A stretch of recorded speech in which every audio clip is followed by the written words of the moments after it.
আমি এটার আপাতত লজিকটা খুলতেছি এন্ড আছে এন্ড আমি ভেরিয়েটা খোলার পর এটা যে ডিসপ্লেটা আছে এটা মেশিনে হিট দিব, হিট দেওয়ার পর ডিসপ্লেটা আলাদা করার পর আবার এটা ফিটিং দিব।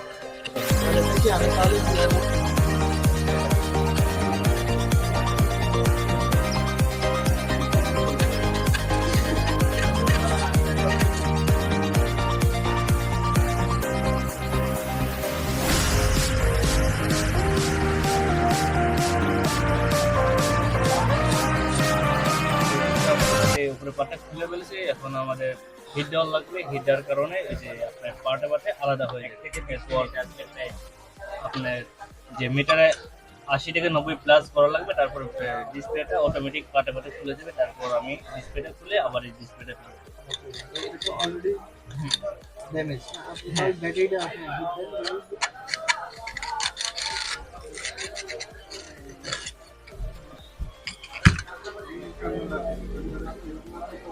এটা দেখে যেতে আমি বাইরের কাজটা দিতে 80 প্লাস হয়ে গেছে। 80 প্লাস হওয়ার মাত্রই আমি এটা নিয়ে খুলবে।